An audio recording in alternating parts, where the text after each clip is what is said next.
सहनाववतु सहनौ भुनक्तु सह वीर्यं करवावहै तेजस्विनावधीतमस्तु मा विद्विषावहै। ॐ शान्ति शान्ति ಶಾಂತಿಃ. ಶ್ರೀಕೃಷ್ಣ ಸರ್ವವೂ ನಿನ್ನ ಸೇವೆಯಾಗಲಿ ಸ್ವಾಮಿ. ಎಲ್ಲ ಆಧ್ಯಾತ್ಮ ಬಂಧುಗಳಿಗೂ ನಮಸ್ಕಾರ ಮತ್ತು ಜ್ಞಾನದರ್ಶನಂ ವೇದಿಕೆಗೆ ಸ್ವಾಗತ. ಧ್ವನಿ ಗುರುದೇವದಾಗಿರಲಿ, ವಿಚಾರ ಪರಮಾತ್ಮನದಾಗಿರಲಿ, ಹಾಗೂ ಇದು ನನ್ನದಲ್ಲದ ಕರ್ಮವಾಗಲಿ. ಶ್ರೀ ವಿಷ್ಣು ಸಹಸ್ರನಾಮ. ಮೊದಲಿಗೆ ಪ್ರಾರ್ಥನೆ. ವ್ಯಾಸಾಯ ವಿಷ್ಣುರೂಪಾಯ ವ್ಯಾಸರೂಪಾಯ ವಿಷ್ಣವೇ ನಮೋ ವೈ ಬ್ರಹ್ಮನಿಧಯೇ ವಾಸಿಷ್ಠಾಯ ನಮೋ ನಮಃ. ಅವಿಕಾರಾಯ ಶುದ್ಧಾಯ ನಿತ್ಯಾಯ ಪರಮಾತ್ಮನೆ ಸದೈಕರೂಪರೂಪಾಯ ವಿಷ್ಣವೇ ಸರ್ವಜಿಷ್ಣವೇ ಯಸ್ಯ ಸ್ಮರಣಮಾತ್ರೇಣ ಜನ್ಮ ಸಂಸಾರ ಬಂಧನಾತ್ ವಿಮುಚ್ಯತೆ ನಮಸ್ತಸ್ಮೈ ವಿಷ್ಣವೇ ಪ್ರಭವಿಷ್ಣವೇ. ಓಂ ನಮೋ ವಿಷ್ಣವೇ ಪ್ರಭವಿಷ್ಣವೇ. ವಿಷ್ಣು ಸಹಸ್ರನಾಮದಲ್ಲಿ 2ನೇ ಶ್ಲೋಕವನ್ನು ಪ್ರವೇಶ ಮಾಡಿದ್ದೀವಿ. ಪೂತಾತ್ಮ ಪರಮಾತ್ಮ ಚ ಮುಕ್ತಾನಾಂ ಪರಮಾಗತಿ ಅವ್ಯಯ ಪುರುಷ ಸಾಕ್ಷಿ ಕ್ಷೇತ್ರಜ್ಞೋಕ್ಷರ ಏವ ಚ. ಸೊ ಇದರಲ್ಲಿ ದಿ 14th ನೇಮ್, ಪರಮಾತ್ಮ ಮಹಾವಿಷ್ಣುವಿನ 14ನೆಯ ನಾಮ, ದಟ್ ಈಸ್ ಪುರುಷ. ಸೊ ಈ ಪುರುಷ ಅಂತ ಹೇಳಿದಾಗ one who is the indweller of this body. So ಪುರುಷ ಅನ್ನುವಂತಹದ್ದು ಈ ಅರ್ಥವನ್ನು ಕೊಡುತ್ತೆ. ಮತ್ತು ಈ ಪುರುಷ ಅನ್ನೋದಕ್ಕೆ ಆಚಾರ್ಯ ಶಂಕರರು ಒಟ್ಟು 6 ಅರ್ಥಗಳನ್ನು ಕೊಟ್ಟಿದ್ದಾರೆ. ಅವುಗಳಲ್ಲಿ 3 ಅರ್ಥವನ್ನು ನಾವು ನೋಡ್ತಾ ಬಂದಿದ್ವಿ. ಮೊದಲನೆಯದು, ಪುರುಷ ಅಂತಂದರೆ ತಸ್ಮಿನ್ ಶೇತೆ ಇತಿ ಪುರುಷಃ. It is the definition of the word purusha. Since he is the indweller, since he is the indweller, he is called the purusha. ಇದು ಮೊದಲನೇ ಅರ್ಥವನ್ನು ಅವರು ಹೇಳಿದ್ದಾರೆ. ಎರಡನೇದು, ಪುರು ಏವ ಆಸೀತ್ ಇತಿ ಪುರುಷ. He who existed even before everything else came into this existence. ನಾವು ಎಕ್ಸಿಸ್ಟೆನ್ಸ್ ಅಂತ ಏನು ಹೇಳ್ತೀವಿ, ಈ ಒಂದು ಸೃಷ್ಟಿಯನ್ನು ಕುರಿತು ಇಟ್ ಈಸ್ ಎಕ್ಸಿಸ್ಟೆಡ್ ಅಂತ ಹೇಳಿದಾಗ, ಈ ಸೃಷ್ಟಿಗಿಂತ ಮುಂಚೆ, ಸೃಷ್ಟಿಯ ನಂತರದಲ್ಲಿ ಸೃಷ್ಟಿಗೆ ಅನೇಕಗಳು ಬಂದವು. ಪರಮಾತ್ಮ ಸೃಷ್ಟಿಯ ನಂತರದಲ್ಲಿ ಪಂಚಭೂತಗಳನ್ನು ಸೃಷ್ಟಿ ಮಾಡ್ದ, ಆಮೇಲೆ ಅನೇಕ ರೀತಿಯ ಜೀವರಾಶಿಗಳನ್ನು ಸೃಷ್ಟಿ ಮಾಡ್ದ. ಸೃಷ್ಟಿಯ ರಹಸ್ಯವನ್ನು ಕುರಿತು ನಾವು ಮಾತನಾಡಿದಾಗ ಮೊದಲಿಗೆ ಪರಮಾತ್ಮ ಸೃಷ್ಟಿಯನ್ನು ಹೊರತಂದ ಅನ್ನುವಂತಹ ವಿಚಾರ ಗೊತ್ತಾಗುತ್ತೆ. ಸೃಷ್ಟಿಯ ನಂತರದಲ್ಲಿ ಪರಮಾತ್ಮ ಅನೇಕಗಳನ್ನು ತಂದ.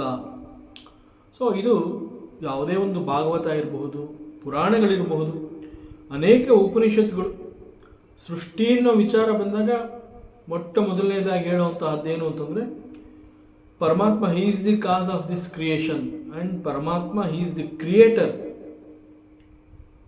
ಸೊ ಭಗವಂತ ಈ ಸೃಷ್ಟಿಯನ್ನು ಮಾಡ್ದ ಅಂತ ಹೇಳ್ತಾರೆ. ಸೊ ಭಗವಂತನ ನಂತರದಲ್ಲಿ ಸೃಷ್ಟಿ ಬಂತು ಅನ್ನೋ ಅರ್ಥವನ್ನು ನಾವು ತಗೋಬಹುದು. ಸೃಷ್ಟಿಯ ನಂತರದಲ್ಲಿ ಈ ಸೃಷ್ಟಿಗೆ ಅನೇಕಗಳು ಬಂದವು ಅನ್ನುವಂತಹದ್ದು ಕೂಡ ನಾವು ಇಲ್ಲಿ ಗ್ರಹಿಸಬಹುದು. ಇಲ್ಲಿ ಪುರು ಏವ ಆಸೀತ್ ಇತಿ, ದಟ್ ಈಸ್ ಪುರುಷಃ. ಎಕ್ಸಿಸ್ಟೆನ್ಸ್ ಆದಮೇಲೆ ಅನೇಕಗಳು ಬಂದವು. ಸೊ ಅನೇಕಗಳಿಗೆ ಮುಂಚೆ ಸೃಷ್ಟಿ ಬಂತು. ಸೃಷ್ಟಿಗಿಂತ ಪ್ರಾಚೀನ, ಸೃಷ್ಟಿಗಿಂತ ಬಹಳ ಹಿಂದೆಯಿಂದ ಕೂಡ ಯಾವಾಗಲೂ ಯಾರು ಇದ್ದಿದ್ದು ಅಂತಂದರೆ that is purusha. So this is the second meaning, ಪುರು ಏವ ಆಸೀತ್ ಇತಿ ಪುರುಷ. ಆ್ಯಂಡ್ ದ ಥರ್ಡ್ ಮೀನಿಂಗ್ ಏನು ಅಂತಂದರೆ, ಇಲ್ಲಿ ಈ ಸೃಷ್ಟಿನಲ್ಲಿ there are so many things that exist in this creation. In fact ಯಾವುದೆಲ್ಲ ಈ ಸೃಷ್ಟಿಯಲ್ಲಿದೆ ಅಲ್ಲಿ it is because our mind is polluted, we see there are so many vikaras or there are so many doshas. It is the mind that decides.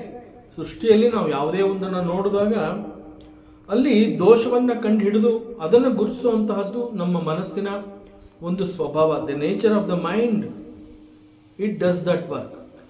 Otherwise something has come into this existence ಅಂತಂದರೆ it is only because there is a purpose. ಆ purpose ಇಲ್ಲದೆ ಹೋಗಿದ್ದಿದ್ರೆ ಭಗವಂತ ಅದನ್ನು ಸೃಷ್ಟಿಗೆ ಬರೋದಕ್ಕೆ ಬಿಡ್ತಿರ್ಲಿಲ್ಲ. So he allowed it. So since Bhagavanta allowed it to appear in this existence, ಈ ಸೃಷ್ಟಿಗೆ ಅದು ಬರೋ ಹಾಗೆ ಅವನು ಮಾಡಿದಾನೆ ಅಂತಂದ ಮೇಲೆ ದೆರ್ ಈಸ್ ಅ ಪರ್ಪಸ್. ಸಾಮಾನ್ಯವಾಗಿ ಏನು ಹೇಳ್ತಾರೆ ಅಂತಂದರೆ, ಒಂದು ಹುಲ್ಲು ಅದನ್ನು ನಾವಿಲ್ಲಿ ನೋಡ್ತೀವಿ. ಯಾಕೆಂತಂದರೆ ನಾವು we see there are so many trees, plants, forest, ಇದೆಲ್ಲ ನಾವು ನೋಡಿದಾಗ ಹಸಿರು ಅನ್ನುವಂತಹದ್ದನ್ನು ನಾವು ಈ ಮೂಲಕ ಗುರುತಿಸ್ತೀವಿ. ಅಲ್ಲಿ ಮರ ಇದೆ, ಗಿಡ ಇದೆ, ಬಳ್ಳಿ ಇದೆ, there are so many things. But ಈ ಹುಲ್ಲು ಯಾಕೆ ಬೇಕಿತ್ತು? So this is our question. ಹುಲ್ಲಿಗೆ ಈ ಜಗತ್ತಿನಲ್ಲಿ ಏನು ಕೆಲಸ ಇದೆ? ನಮಗೆ ಹುಲ್ಲಿಂದ ಏನು ಅನುಕೂಲ ಇದೆ? ನಮಗೆ ಹುಲ್ಲು ಬೇಕಾ ಬೇಡವಾ? That I decide. ಸೊ ಯಾವುದೋ ಒಂದು ನನಗೆ ಯಾವ ರೀತಿಯದು ಉಪಯೋಗಕ್ಕೆ ಬರುತ್ತೆ ಅನ್ನುವಂತಹದ್ದು ನನಗೆ ಗೊತ್ತಿಲ್ಲದೆ ಇದ್ದಾಗ ನಾ ಏನು ಮಾಡ್ತೀನಿ, ಅದರ ಅವಶ್ಯಕತೆ ನಮಗಿಲ್ಲದೆ ಇರೋದ್ರಿಂದ ಅದು ಯಾಕೆ ಬೇಕಿತ್ತು ಅನ್ನುವಂತಹ ಪ್ರಶ್ನೆಯನ್ನು ನಾವು ಮಾಡ್ತೀವಿ. See, that is why the mind is it is polluted to that extent. So something is there in the creation ಅಂತಂದರೆ because Bhagavanta he allowed it to appear in this creation. So there is a purpose behind that appearance. Since there is a purpose behind that appearance that has got some glories, there is a mahima. Maybe I do not understand, that's all. I do not know what is the mahime. I do not know the glory of this appearance. So I always question why it is here. So Bhagavanta, he knows what is required to this creation. So he allowed it. So ಈ ದೃಷ್ಟಿಯಲ್ಲಿ ಈ ಎಕ್ಸಿಸ್ಟೆನ್ಸ್ನಲ್ಲಿ ಏನೆಲ್ಲ ಇದೆ, that everything they are all that has some glories with it. So there are so many ಮಹಿಮಾಸ್, the greatness. So this is called vibhuti. And all this is nothing but Ishvara. So anything that comes across, that we come across in this creation is nothing but Ishvara. So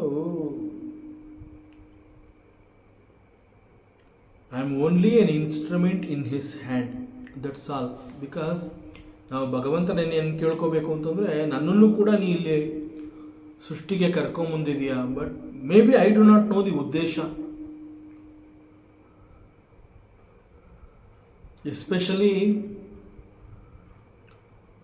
ಜಗತ್ತಿಗೆ ಅನೇಕ ಜೀವರಾಶಿಗಳು ಇಲ್ಲಿ ಬರುತ್ತೆ. ಕೇವಲ ಮನುಷ್ಯ ಅಂತ ಮಾತ್ರ ಅಲ್ಲ, ಆ ಎಲ್ಲ ಜೀವರಾಶಿಗಳು ಜಂತೂನಾಂ ನರಜನ್ಮ ದುರ್ಲಭ ಅಂತ ಆಚಾರ್ಯರು ವಿವೇಕ ಚೂಡಾಮಣಿನಲ್ಲಿ ತಮ್ಮ ಮೊದಲನೇ ಶ್ಲೋಕದಲ್ಲಿ ಅವ್ರು ಹೇಳ್ತಾರೆ, ಜಂತೂನಾಂ ನರಜನ್ಮ ದುರ್ಲಭ. ಸೊ ಮನುಷ್ಯನಾಗಿ ಹುಟ್ಟುವಂತಹದ್ದು ಅಷ್ಟು ಸುಲಭ ಅಲ್ಲ. ಸೊ ಅನೇಕ ಪ್ರೀವಿಯಸ್ ಜನ್ಮಗಳಲ್ಲಿ ನಾವು ಮಾಡಿರುವಂತಹ ಅನೇಕ ಪುಣ್ಯಗಳು, ಆ ಪುಣ್ಯಗಳ ಕಾರಣದಿಂದ ನಮಗೆ ಮನುಷ್ಯ ಜನ್ಮ ಸಿಕ್ಕಿದೆ. ಸೊ ಮನುಷ್ಯ ಜನ್ಮ ನಮಗೆ ಸಿಕ್ಕಿದೆ ಅಂತಂದಾಗ ವಿ ಹ್ಯಾವ್ ಟು ಅಂಡರ್ಸ್ಟ್ಯಾಂಡ್, ನಾನು ಬೇರೆ ಯಾವುದೋ ರೀತಿಯಲ್ಲಿ ಹುಟ್ಟಿ ಬರಲಿಲ್ಲ. ನಾವೇ ಕ್ವಶನ್ ಮಾಡ್ಕೊಳ್ಳೋ ಹಾಗೆ ನಾನು ಒಂದು ಹುಲ್ಲು ಕಡ್ಡಿಯಾಗಿ ಬರಬಹುದಾಗಿತ್ತು, ಅಥವಾ ನಾವು ಅನೇಕ ಪ್ರಾಣಿಗಳನ್ನು, ಪಕ್ಷಿಗಳನ್ನು, ಕೀಟಗಳನ್ನು ಏನೇನೋ ನೋಡ್ತಾ ಇರ್ತೀವಿ. ನಾವುಗಳು ಆ ರೀತಿ ಯಾವುದೂ ಆಗಲಿಲ್ಲ. ಒಂದು ಕಲ್ಲಾಗಿರಲಿಲ್ಲ, ಒಂದು ಹುಲ್ಲಾಗಿ ನಾನು ಬಂದಿಲ್ಲ. ನನಗೆ ಬಂದಿರುವಂತಹದ್ದು ಮನುಷ್ಯನಾಗಿ. ಸೊ ನನ್ನ ಕಣ್ಣೆದುರುಗಡೆ ಒಂದು ಹುಲ್ಲಿದೆ, ಇಲ್ಲಿ ನಾನಿದ್ದೀನಿ. ಆ ಹುಲ್ಲು ಯಾಕೆ ನಾನಾಗಿಲ್ಲ, ನಾನು ಯಾಕೆ ಹುಲ್ಲು ಆಗಿಲ್ಲ? ಸೊ ನಾನು ಈ ರೀತಿ ಆಗಿದ್ದೀನಿ ಅಂತಂದರೆ there is a purpose. This I have to understand. So ಮನುಷ್ಯ ಮುಖ್ಯವಾಗಿ ನಾವೇನು ಸ್ಪಿರಿಚುವಲ್ ಪ್ರಾಕ್ಟೀಸ್ ಅಂತ ಹೇಳ್ತೀವಿ, ಸಾಧನೆ ಅಂತ ಹೇಳ್ತೀವಿ. ಸೊ ನಿಜವಾದ ಸಾಧನೆ ಅಂತಂದರೆ ಮನುಷ್ಯ ಮೊಟ್ಟ ಮೊದಲನೇದಾಗಿ ಅವನು ತಿಳ್ಕೋಬೇಕಾಗಿರೋವಂತಹದ್ದು ಏನು ಅಂತಂದರೆ ನಾನು ಯಾರು ಮತ್ತು ನನ್ನ ಉದ್ದೇಶ ಏನು. ನಾನು ಯಾರು ಮತ್ತು ನನ್ನ ಉದ್ದೇಶ ಏನು. So he must understand that. So ನಮಗೆ ಅನೇಕ ಸಂದರ್ಭಗಳಲ್ಲಿ ನಮ್ಮ ಪರ್ಪಸ್ ನಮಗೆ ಗೊತ್ತಾಗೋದಿಲ್ಲ. ಅಟ್ಲೀಸ್ಟ್ ಒನ್ ಪ್ರೇಯರ್ ಭಗವಂತನಲ್ಲಿ, please I am an instrument in your hand, please use me. ನನ್ನನ್ನು ನೀನು ಉಪಯೋಗಿಸ್ಕೊ, ಯಾವ ರೀತಿ ಬೇಕಾದ್ರೂ ಉಪಯೋಗಿಸ್ಕೊ. I am available to you. So be an instrument in the hand of the Paramatma. So that is Ishvara. The third meaning ಈ ರೀತಿ ಪುರುಷ ಅಂತ ಹೇಳಿದಾಗ ಹೀ ಈಸ್, ಯಾಕೆಂತಂದರೆ ಈವನ್ ಭಗವಂತ ಗೀತೆಯಲ್ಲಿ ಭಗವಂತ ಒಂದು ಸಂದರ್ಭದಲ್ಲಿ ಹೇಳ್ತಾನೆ, ಎಲ್ಲ ವಸ್ತುಗಳಲ್ಲಿಯೂ ಕೂಡ ನಾನು ಆವರಿಸಿದ್ದೀನಿ. ನಾನು ಇಲ್ಲದೇ ಇರುವಂತಹ ಜಾಗ ಅಥವಾ ವಸ್ತು ಅನ್ನುವಂತಹದ್ದು, ವ್ಯಕ್ತಿ ಅನ್ನುವಂತಹದ್ದು, ಜೀವ ಜಡ ಎಲ್ಲವುಗಳಲ್ಲೂ ಕೂಡ ನಾನಿದ್ದೀನಿ. ಜೀವದಲ್ಲಿ there is an opportunity that there is an expression. But ಒಂದು ಜಡ ಅಂತ ಹೇಳಿದಾಗ, ಉದಾಹರಣೆಗೆ ಒಂದು ಕಲ್ಲು ಬಂಡೆ ಅಂತಂದಾಗ, ಆ ಕಲ್ಲು ಬಂಡೆಗೆ ಗೊತ್ತಿಲ್ಲ, ನಾನು ಕಲ್ಲು ಬಂಡೆ ಅನ್ನೋದೇ ಗೊತ್ತಿಲ್ಲ. So unfortunate. See we have to think that. ನನಗೆ ನಾನು at least there is an expression. ನಾನು ಯೋಚನೆ ಮಾಡ್ಬೋದು, I can make so many enquiries. But ಒಂದು ಜಡ, ಒಂದು ಕಲ್ಲಿಗೆ ನಾನು ಇಲ್ಲಿದ್ದೀನಿ ಅನ್ನೋಂತಹದ್ದೇ ಗೊತ್ತಿಲ್ಲ. That is why it is called jada. Nothing is known to it. So ಜಗತ್ತಿನಲ್ಲಿ ಏನಿದೆ ಆ ಎಲ್ಲದಕ್ಕೂ ಒಂದು there is a mahime, there is a glory ಅಂತಂದಾಗ, ಮನುಷ್ಯನಾಗಿ ನಾನು ಹುಟ್ಟಿ ಬಂದಿದ್ದೀನಿ, ನನ್ನಲ್ಲೂ ಕೂಡ ಪರಮಾತ್ಮ ಇದ್ದಾನೆ. ಸೊ ಎಲ್ಲದರಲ್ಲಿಯೂ ಪರಮಾತ್ಮ ನಾನು ಆವರಿಸ್ಕೊಂಡಿದ್ದೀನಿ ಅಂತ ಹೇಳಿದಾಗ ನನ್ನಲ್ಲೂ ಕೂಡ ಪರಮಾತ್ಮ ಇದ್ದಾನೆ. Is the Ishvara, is the owner of this instrument. So ಪುರುಷು ಉತ್ಕರ್ಷಶಾಲಿಷು ಸೀದತಿ ಇತಿ ಪುರುಷಃ. All the glories and everything that we see here in this world is the amsha of the Paramatma. So this is the third meaning, and we will continue with the fourth meaning of Purusha. So the fourth meaning, Paramatmanana ನಾವು ಫಲದಾತ ಅಂತ ಕರಿತೀವಿ. ಫಲದಾತ ಅಂತಂದರೆ he is the one, or the one who is the giver of all types of results. ಸಾಮಾನ್ಯವಾಗಿ results ಅಂತಂದರೆ ಫಲ. ಫಲವನ್ನು ಪರಮಾತ್ಮ ಕೊಡ್ತಾನೆ ಅಂತ ಹೇಳಿದಾಗ ಅದು ಯಾವ ರೀತಿ ಫಲ ಬೇಕಾದ್ರೂ ಆಗಿರ್ಬೋದು. Paramatma is phaladata, is phaladayaka, is the giver of all types of results ಅಂತಂದಾಗ ಯಾಕೆ ಅವನು ಕೊಡ್ತಾ ಇದ್ದಾನೆ ಅನ್ನುವಂತಹ ಪ್ರಶ್ನೆಯನ್ನು ನಾವು ಮಾಡಿದ್ರೆ, behind that phala there is one karma is done. ಅಲ್ಲಿ ಒಂದು ಕರ್ಮ ಅನ್ನುವಂತಹದ್ದು ನಡೆದಿರುತ್ತೆ. ಸೊ ಆ ಕರ್ಮಕ್ಕೆ ಅನುಸಾರವಾಗಿ ಭಗವಂತ ಆ ಒಂದು ಫಲವನ್ನು ಕೊಡ್ತಾನೆ. ನಾವೇನು ಕರ್ಮವನ್ನು ಮಾಡ್ತೀವಿ, ನನಗೆ ಇಂತಹದ್ದೇ ಬೇಕು ಅಂತ ಫಲವನ್ನು ಆಯ್ಕೆ ಮಾಡ್ಕೊಳ್ಳೋದಕ್ಕೆ ನನಗೆ ಆ ಒಂದು ಶಕ್ತಿ ಇಲ್ಲ. ಅದಕ್ಕೆ ಭಗವಂತ ಏನು ಹೇಳ್ತಾನೆ ಅಂತಂದರೆ, ನೀನು ಕರ್ಮವನ್ನು ಮಾಡುವುದಕ್ಕೆ ಮಾತ್ರ ನಿನಗೆ ಅಧಿಕಾರ ಇದೆ ಅಂತ ಬಹಳ ಸ್ಪಷ್ಟವಾಗಿ ಹೇಳ್ತಾನೆ. Do the karma, to that extent you are free to do the karmas. ಫಲದ ಅಪೇಕ್ಷೆ ನಿನ್ನಲ್ಲಿದೆ, ಆದರೆ ಇಂತಹದ್ದೇ ಬೇಕು, ಹೀಗೆ ಬೇಕು, ನನಗೆ ಈಗಲೇ ಬೇಕು. No, you have no voice to ask that. ಕರ್ಮ ಮಾಡೋದಕ್ಕೆ ಅಧಿಕಾರ ಇದೆ, ಫಲವನ್ನು ನೀನು ನಿರೀಕ್ಷೆ ಮಾಡಬೇಡ. So because there is an intelligence, that Shakti, that Paramatma, he knows when to give, what to give. So he is Paladata, so he is the giver of all results. ಮತ್ತು ಅನೇಕ ಸಂದರ್ಭಗಳಲ್ಲಿ ನಾವು ಒಂದು ಕರ್ಮವನ್ನು ಮಾಡಿದಾಗ ನನಗೆ ಇಂತಹದ್ದು ಸಿಗತ್ತೆ ಅನ್ನೋ ಒಂದು ಎಕ್ಸ್ಪೆಕ್ಟೇಷನ್ ನಮ್ಮಲ್ಲಿ ಇರುತ್ತೆ.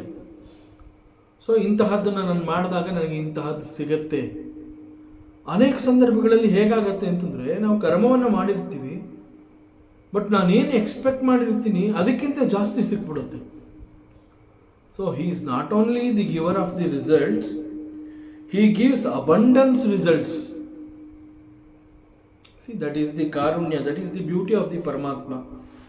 ಸೊ ಅವುಗಳು ಯಾವುದೇ ರೀತಿಯಾದ ಫಲ ಆಗಿರಬಹುದು.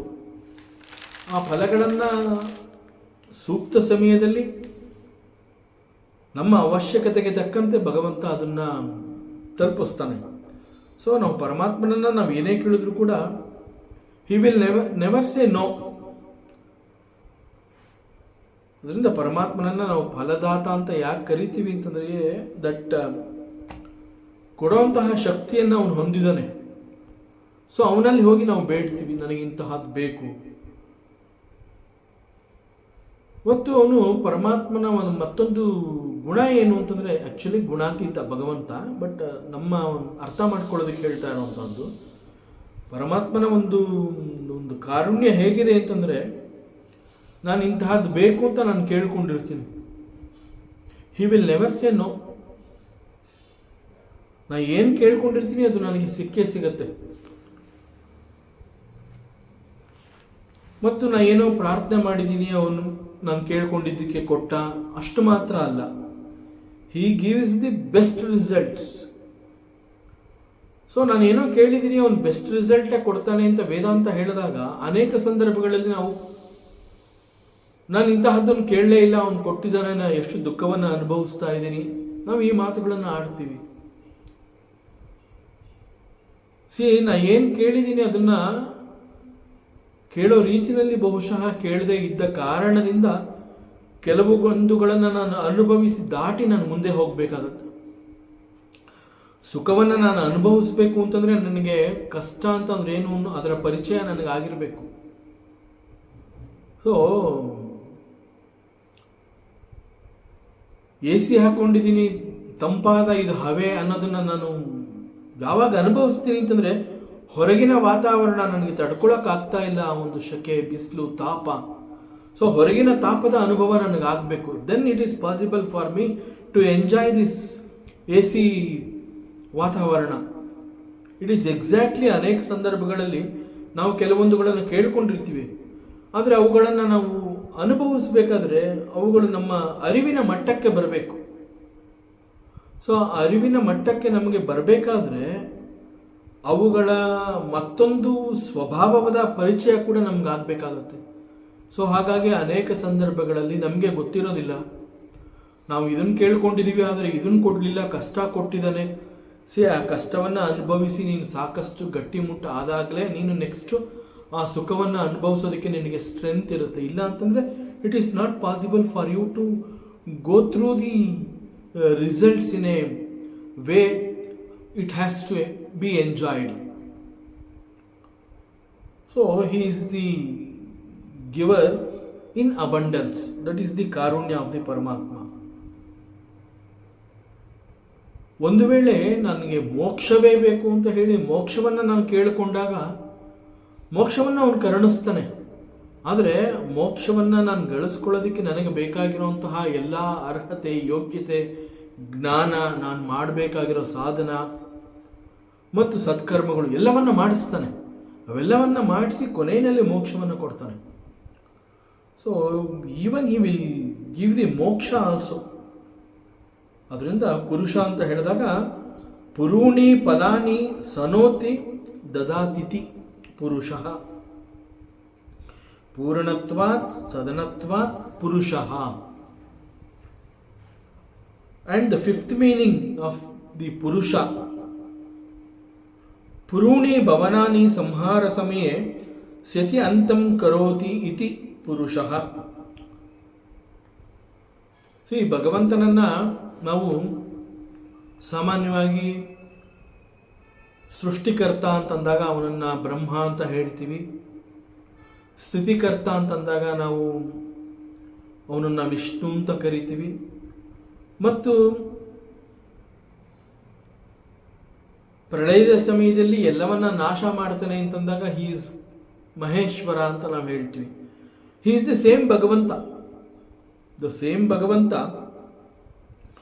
He is the destroyer of the world at the time of ಪ್ರಳಯ. ಸಿ, ಪ್ರಳಯ ಅಂತ ನಾವು ಏನು ಹೇಳ್ತೀವಿ, ಆ ಪ್ರಳಯದ ಸಮಯದಲ್ಲಿ the entire world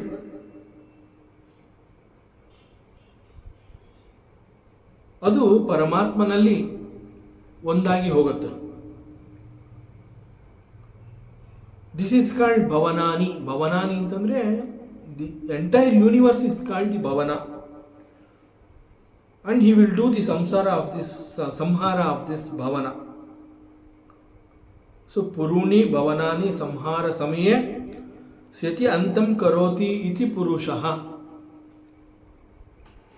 And the last meaning of this Purusha, Puranatva Sadanatva Purushaha. See, Paramatma anta ಹೇಳಿದಾಗ he who pervades everything and every being, and he also resides in everything and in every being. Pervading ಅಂತ ಭಗವಂತ ಎಲ್ಲೆಲ್ಲೂ ಇದ್ದಾನೆ ಅಂತಂದಾಗ there is a hidden meaning in it. He is in everything. He is everywhere. So ಆ everywhere ಅಂತಂದಾಗ ಎಲ್ಲದರಲ್ಲೂ ಇರಬಲ್ಲ, ಎಲ್ಲೆಲ್ಲೂ ಇರಬಲ್ಲ. So ಎಲ್ಲದರಲ್ಲೂ ಅಂತಂದಾಗ ಅದು ಜೀವ ಇರಬಹುದು, ಜಡ ಇರಬಹುದು, ವಸ್ತುಗಳಿರಬಹುದು. So he is all pervading.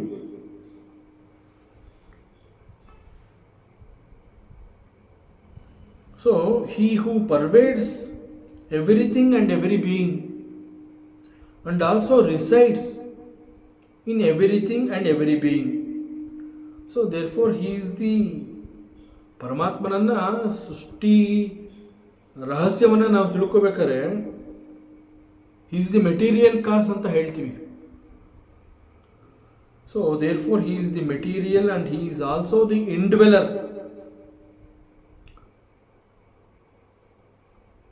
And he is the ಹೆಂಗೆ ಅಂತಂದ್ರೆ he is the container and he is the content.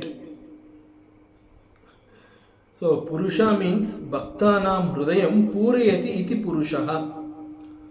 See, ಹೃದಯ ಅಂತಂದಾಗ it is not a biological part of a body.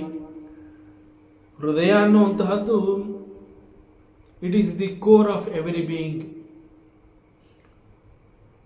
See, it is the abode on which the structure is built. So in the hridaya of every bhakta, and he is pervaded by him. So Paramatma anta ಹೇಳಿದಾಗ he indwells in everybody's heart. So ನಾವು ವೇದಾಂತದ ವಿಚಾರವನ್ನು ಮಾತನಾಡುವಂತಹ ಸಂದರ್ಭದಲ್ಲಿ sometimes we use a word called bhakti, devotion, love. So ಭಕ್ತಿ ಅನ್ನುವಂತಹ ಪದ ಬಂದಾಗ ಆ ಶಬ್ದ ಕೇಳಿದ ಕೂಡಲೇ we remember there is a bhakta.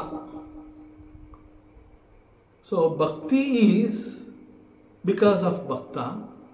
And ಭಕ್ತ ಅಂತ ಹೇಳಿದಾಗ ನಾವು ವೇದಾಂತದಲ್ಲಿ we can see 4 types of bhaktas. ಆರ್ಥ ಭಕ್ತ, ಅರ್ಥಾರ್ಥ ಭಕ್ತ, ಜಿಜ್ಞಾಸು ಭಕ್ತ ಅಂಡ್ ಜ್ಞಾನಿ ಭಕ್ತ. So there are 4 types of bhaktas. ಭಗವಂತ ಗೀತೆನಲ್ಲಿ ಹೇಳಿದ್ದಾನೆ. ಸೊ ಈ 4 types ಆಫ್ ಭಕ್ತಾಸ್ ಅಂತ ಹೇಳಿದಾಗ ಅದನ್ನು ನಾವು for our understanding we will make it into 2 categories. So in the first category, this Artha and Arthartha Bhakta, and in the second category, there is Jignasu Bhakta and the Gnani Bhakta.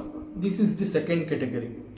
So in the first category, where you will find Artha Bhakta and Arthartha Bhakta, see, Bhakta anta ಹೇಳಿದಾಗ all the four, they do the prayers to the Lord. And here we have done two categories, and in the first category there is Artha Bhakta and Arthartha Bhakta. And these two, the first category, these two Bhaktas, both Artha and Arthartha, ಅವರು ಪರಮಾತ್ಮನನ್ನ ಕುರಿತು ಪ್ರಾರ್ಥನೆಯನ್ನು ಮಾಡ್ತಾರೆ, ಪರಮಾತ್ಮನಲ್ಲಿ ಬೇಡಿಕೆಯನ್ನು ಇಡ್ತಾರೆ. So ಒಂದು ಪ್ರಾರ್ಥನೆಯನ್ನು ಸಲ್ಲಿಸ್ತಾರೆ, ನನಗೆ ಇಂತಹದ್ದು ಬೇಕು. ಸೊ ಆರ್ಥ ಅಂತಂದ್ರೆ ಇಂತಹದ್ದು ಬೇಕು ಅಂತ ಹೇಳಿ ಅವನು even he cries before the ಪರಮಾತ್ಮ.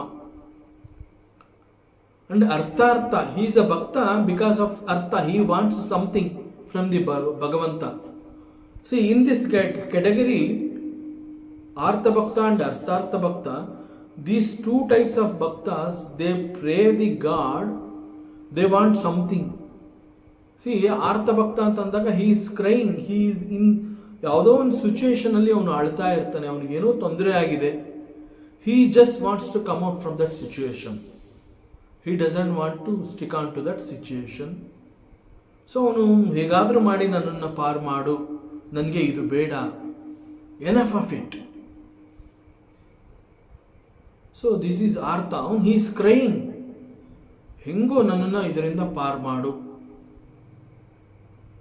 ಹಿಯರ್ ಆರ್ಥ, ದಟ್ ಭಕ್ತ,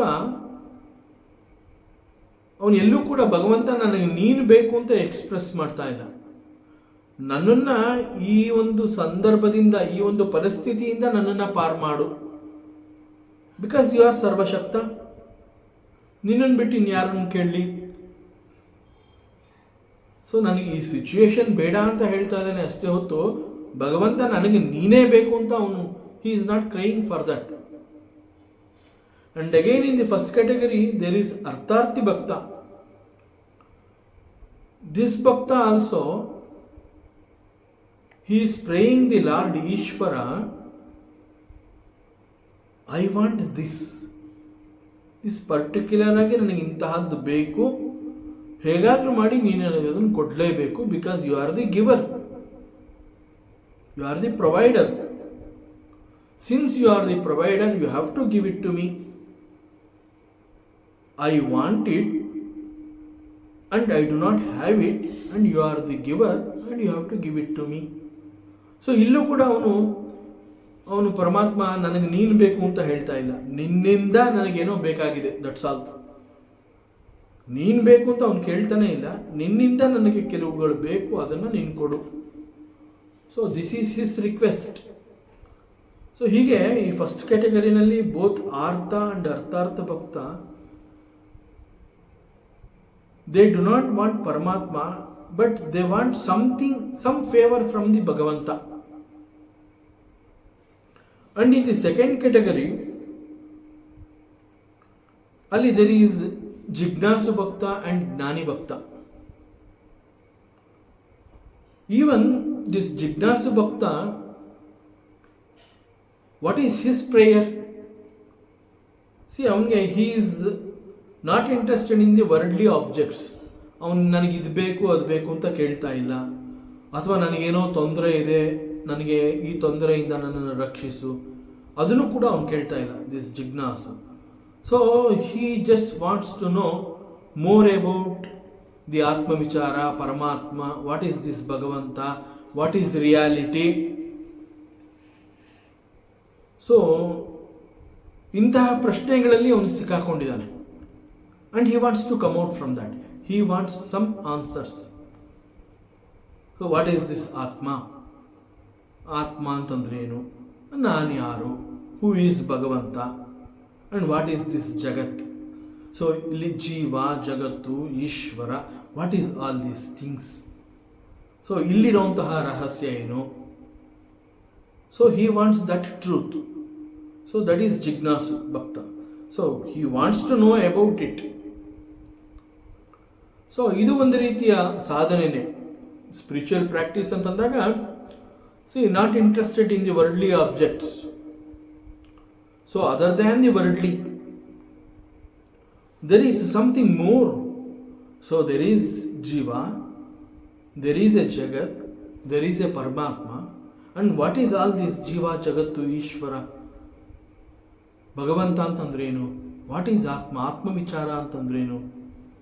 Why there is a Janma for the Jiva? Why there is no Janma for the Paramatma?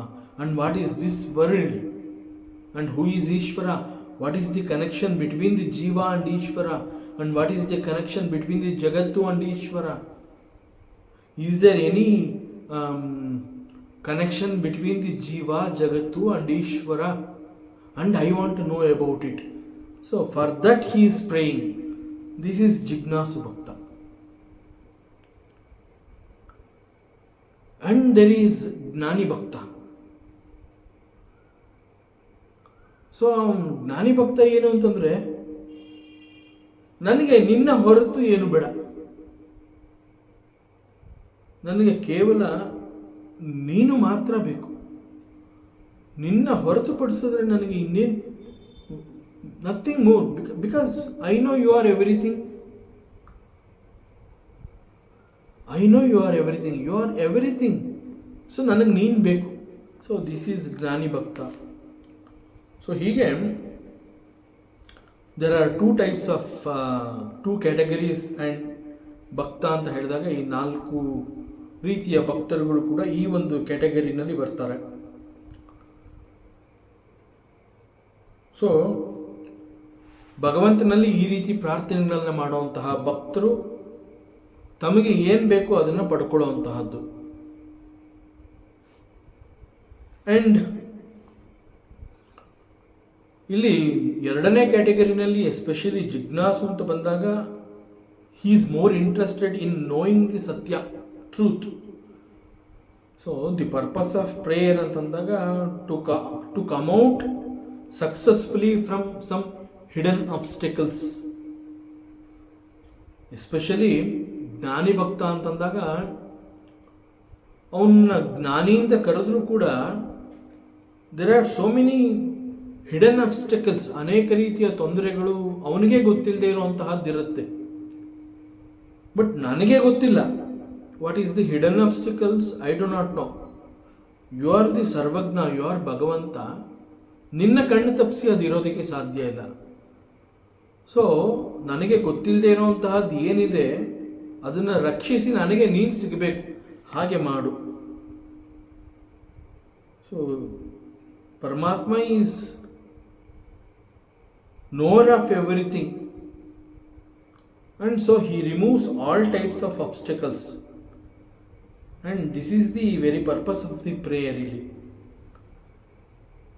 So that is ಇಲ್ಲಿ ಈ 6th meaning ಅಲ್ಲಿ ಪೂರಣಾತ್ವ ಸದನಾತ್ವ ಪುರುಷಃ. And moving on to the 15th nama of the Paramatma, it is Sakshihi, Avyayah Purushah Sakshi. So Sakshihi, Sakshi means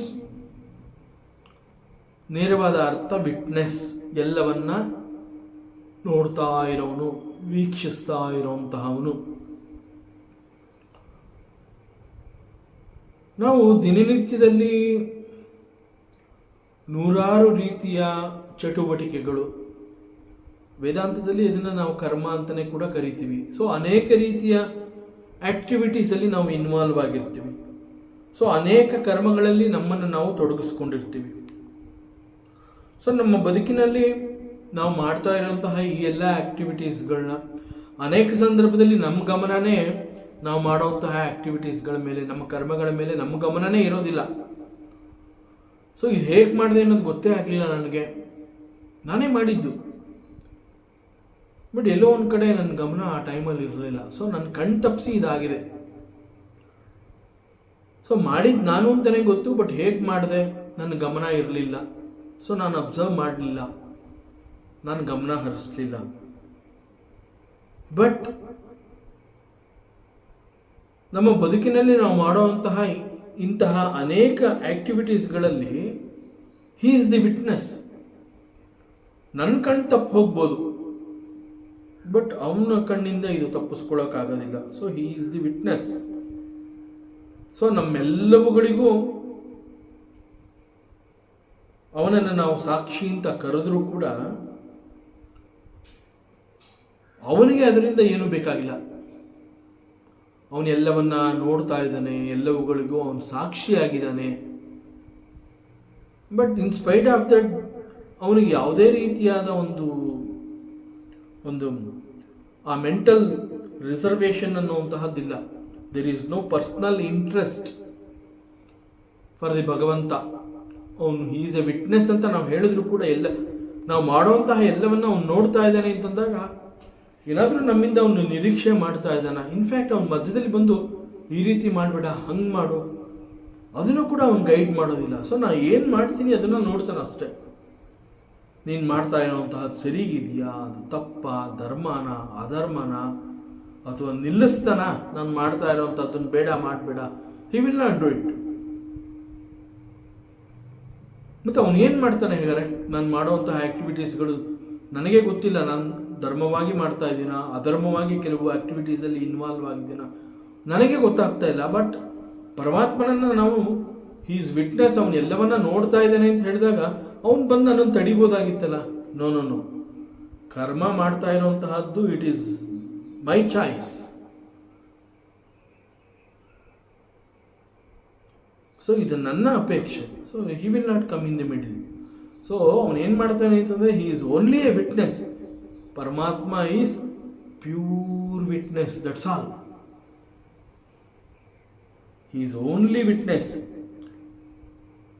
so ನಾವೇನು ಮಾಡ್ತಾ ಇದ್ದೀವಿ, ಹೇಗೆ ಮಾಡ್ತಾ ಇದ್ದೀವಿ, ಇದು ಯಾವುದ್ರ ಬಗ್ಗೆ ಕೂಡ he is not interested to know about it. So ನಮಗೆ ಸಿಕ್ಕಿರುವಂತಹ ಈ ಅವಕಾಶದಲ್ಲಿ ನಾವೇನು ಮಾಡ್ತಾ ಇದ್ದೀವಿ, he is not interested to know about it. So ಅದರಿಂದ ಅಮರಕೋಶದಲ್ಲಿ ಇಟ್ ಸೇಸ್ ಸಾಕ್ಷಾತ್ ದೃಷ್ಟಾಂ ಸಾಕ್ಷಿ ಸ್ಯಾತ್. ಸೊ ಸಾಕ್ಷಿ ಅಂತಂದರೆ, sakshi means witness. Witness of what? Witness of everything. So ನಾವೇನು ಪ್ರಪಂಚ ಅಥವಾ ಜಗತ್ತು ಅಂತ ಹೇಳ್ತೀವಿ, ಇಟ್ ಮೀನ್ಸ್ ಪ್ರಪಂಚದಲ್ಲಿ ನಮ್ಮಿಂದ ಹೊರಗೆ ಅಂತಂದರೆ ಹೊರ ಪ್ರಪಂಚದಲ್ಲಿ there are so many objects. ಜಗತ್ತು ಅಂತ ಹೇಳಿದಾಗ it is full of so many things and we experience the objects outside the world, outside of us. So there is a ಪ್ರಪಂಚ. ಈ ಪ್ರಪಂಚ ಅನ್ನುವಂತಹದ್ದು ನನಗಿಂತ ಹೊರಗಡೆ ಇದೆ. ಹೊರ ಪ್ರಪಂಚದಲ್ಲಿ ಅನೇಕ ವಸ್ತುಗಳಿದೆ. ಆ ಹೊರಗಿರುವಂತಹ ಆ ವಸ್ತುಗಳೆಲ್ಲದರ ಒಂದು ಎಕ್ಸ್ಪೀರಿಯನ್ಸ್ ನಾನು ಮಾಡ್ಕೋತೀನಿ. ಹೇಗೆ ಮಾಡ್ಕೋತೀನಿ? Through sense organs. ಹೊರ ಪ್ರಪಂಚದಲ್ಲಿ ಅಂತಂದಾಗ, ನನ್ನಿಂದ ಹೊರಗೆ ಅಂತಂದಾಗ, ನಾನು ಅಂತಂದಾಗ ನಾನು ಅನ್ನುವಂತಹದ್ದು ಈಸ್ ರಿಸ್ಟ್ರಿಕ್ಟೆಡ್. ಅದು ಹೆಂಗೆ? It is limited to this body and mind. ನಾನು ಅಂತ ಹೇಳ್ತಾ ಇರುವಂತಹದ್ದು ಈ ದೇಹ ಮತ್ತು ಮನಸ್ಸನ್ನು ಗುರುತಿಸಿ ಈ ದೇಹವನ್ನು ಮುಖ್ಯವಾಗಿ ಇಟ್ಕೊಂಡು ಇದನ್ನು ನಾನು ಅಂತ ಹೇಳ್ತಾ ಇದ್ದೀನಿ. ಸೊ ನಾನು ಅಂತ ಹೇಳಿದಾಗ ನಾನು ಇಲ್ಲಿದ್ದೀನಿ. ಜಗತ್ತು ನನಗಿಂತ ಹೊರಗಡೆ ಇದೆ. ಹೊರ ಜಗತ್ತಿನಲ್ಲಿ ಅನೇಕ ವಸ್ತುಗಳಿದೆ. ಸೊ ಹೊರ ಜಗತ್ತಿನಲ್ಲಿ ಅನೇಕ ವಸ್ತುಗಳಿದೆ ಅಂತಂದಾಗ ಅವುಗಳೆಲ್ಲವೂ ಕೂಡ ನನ್ನಿಂದ ಹೊರಗಡೆ ಇದೆ. ಸೊ ನನ್ನಿಂದ ಹೊರಗಡೆ ಇರುವಂತಹ ಆ ಎಲ್ಲ ವಸ್ತುಗಳಲ್ಲೂ ಕೂಡ ಅನೇಕ ವಸ್ತುಗಳಲ್ಲಿ ನಾನು I take the experience, some knowledge I gain. So how do I get the knowledge about the things which are there outside of me? It is through my sense organs. ನನ್ನ ಇಂದ್ರಿಯಗಳು ನನಗೆ ಹೊರ ಪ್ರಪಂಚದಲ್ಲಿರುವಂತಹ ಅನೇಕಗಳ ಜ್ಞಾನವನ್ನು ನನಗೆ ತಂದುಕೊಡುತ್ತೆ. So I experience the Vishayas through the sense organs. For example, ನನ್ನ ಹತ್ರ ಯಾವುದೋ ಒಂದು ವಸ್ತು ಇದೆ. ಆ ಒಂದು ವಸ್ತು, ಫಾರ್ ಎಕ್ಸಾಂಪಲ್, ಇದೊಂದು ವಿಷ್ಣು ಸಹಸ್ರನಾಮದ ಒಂದು ಟೆಕ್ಸ್ಟ್, ಇದೊಂದು ವಸ್ತು. ಸೊ ಈ ವಸ್ತುವನ್ನು ನಾನು ನೋಡಿದಾಗ ಗೊತ್ತಾಗ್ತಾ ಇದೆ ಇದರಲ್ಲಿರುವಂತಹದ್ದು ಹಳದಿ ಬಣ್ಣದ ಮೇಲೆ ಕಪ್ಪು ಅಕ್ಷರಗಳಿದೆ ಅನ್ನುವಂತಹದ್ದನ್ನು ನಾನು ಗುರುತಿಸ್ತೀನಿ. ಸೊ ಇದೊಂದು ವಿಷ್ಣು ಸಹಸ್ರನಾಮದ ಪುಸ್ತಕ. ಇಲ್ಲಿ ಹಳದಿ ಹಾಳೆಗಳ ಮೇಲೆ ಕಪ್ಪು ಬಣ್ಣದಲ್ಲಿ ಅಕ್ಷರಗಳನ್ನು ನಾನು ನೋಡ್ತಾ ಇದ್ದೀನಿ. ಸೊ ಹೀಗೆ ಹೇಳಿದಾಗ it is an experience about that particular object. So I experience this object, that means I know about it. ನನಗೆ ಹೇಗೆ ಗೊತ್ತಾಯ್ತಿದು? Because I see it. I see this through the instruments called eyes. ಕಣ್ಣು ಅನ್ನುವಂತಹ ಒಂದು ಇಂದ್ರಿಯದ ಕಾರಣದಿಂದ ನಾನು ನೋಡಿ ಗುರುತಿಸಿದೆ. ಸೊ ಕಣ್ಣು ಅನ್ನುವಂತಹದ್ದು ಈಸ್ ಒನ್ ಆಫ್ ದಿ ಇಂದ್ರಿಯಾಸ್. ಅದೇ ಒಂದು ವೇಳೆ ಇದೊಂದು ವಸ್ತುವಾಗಿರದೆ ಒಂದು ಶಬ್ದವಾಗಿತ್ತು, ಆ ಶಬ್ದವನ್ನು ನಾನು ಗ್ರಹಿಸಿದೆ ಅಂತ ಹೇಳಿದ್ರೆ, I came to understand the jnana of the shabda through the indriyas called ears. So ಕಣ್ಣುಗಳು ಹೇಗೆ ಒಂದು ಇಂದ್ರಿಯ ಅಂತ ಹೇಳ್ತೀನಿ, ಅದೇ ರೀತಿ ನಮ್ಮ ಕಿವಿಗಳು ಅಂತ ನಾವೇನು ಹೇಳ್ತೀವಿ, ಇಟ್ ಈಸ್ ಅನದರ್ ಇಂದ್ರಿಯ. ಒಂದು ವೇಳೆ ಅದು ಒಂದು ವಸ್ತುವೂ ಆಗಿಲ್ಲದೆ, ಶಬ್ದವೂ ಆಗಿಲ್ಲದೆ, ಒಂದು ಸುಗಂಧ ಭರಿತ ಪರಿಮಳ, ಸುವಾಸನೆ, ಸೊ ಯಾವುದೋ ಒಂದು ಪರಿಮಳ, ಅದರ ಜ್ಞಾನ ನನಗೆ ಹೇಗೆ ಸಿಕ್ತು? ಈಗ ಸುವಾಸನೆ ಅಂತ ಹೇಳಿದಾಗ, ಸಪೋಸ್ ಒಂದು ಅಗರಬತ್ತಿ, ಒಳ್ಳೆ ಸೆಂಟೆಡ್ ಅಗರಬತ್ತಿ ಘಮ ಅಂತ ಇದೆ, ಅದು ಆ ಅಗರಬತ್ತಿನ ಹಚ್ಚಿದಾಗ. ನಾನಿರೋದು ರೂಮಲ್ಲಿ, ಅದನ್ನು ಎಲ್ಲೋ ದೇವರ ಮನೆಯಲ್ಲಿ ನಾನು ಹಚ್ಚಿರ್ತೀನಿ. ಸೊ ನಾನು ಇಲ್ಲಿ ಕೂತಿದ್ರು ಕೂಡ ಅಗರಬತ್ತಿಯ ಆ ಒಂದು ಪರಿಮಳ ನನಗೆ ಗೊತ್ತಾಗ್ತದೆ. ಸೊ ನನಗೆ ಆ ಪರಿಮಳ, ಅದನ್ನು ನಾನು ಗುರುತಿಸ್ಬಿಟ್ಟು ಹೇಳ್ತೀನಿ, ಇದು ಅಗರಬತ್ತಿದು ಪರಿಮಳ ಬರ್ತಾ ಇದೆ. ಅಥವಾ ಯಾವುದೋ ಒಂದು ಹೂವಿನ ಪರಿಮಳ, ಪಾರಿಜಾತ ಇರಬಹುದು, ಮಲ್ಲಿಗೆ ಹೂವು ಇರಬಹುದು. ಸೊ ಬಹಳ ದೂರದವರೆಗೆ ಅದು ಆ ಪರಿಮಳ ಬೀರುತ್ತದು. ಸೊ ನಾವು ಎಲ್ಲಿ ಕೂತಿರ್ತೀವಿ, ನಾವು ಕೂತ ಜಾಗದಲ್ಲಿ ನಾವು ನೋಡದೆ ಹೋದರೂ ಕೂಡ ಆ ಒಂದು ಸುವಾಸನೆ, ಅದನ್ನು ಗುರುತಿಸಿ ನಾವು ಹೇಳ್ತೀವಿ ಇದು ಮಲ್ಲಿಗೆ ಹೂವು ಅಥವಾ ಸೆಂಟೆಡ್ ಅಗರಬತ್ತಿ, ಹೀಗೆ ನಾವು ಹೇಳ್ತೀವಿ. ಸೊ ಈ ಜ್ಞಾನ ನನಗೆ ಹೇಗೆ ಸಿಕ್ತು? ಆ ಘ್ರಾಣ. ಸೊ ಮೂಗಿನ ಮೂಲಕ.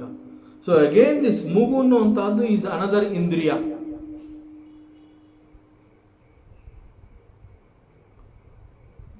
ದೆನ್ ಟೇಸ್ಟ್ ಅಂತ ಹೇಳ್ತೀವಿ. ಸೊ ಟೇಸ್ಟ್ ಅಂತಂದಾಗ it is the tongue that gives the knowledge of the what ever it is.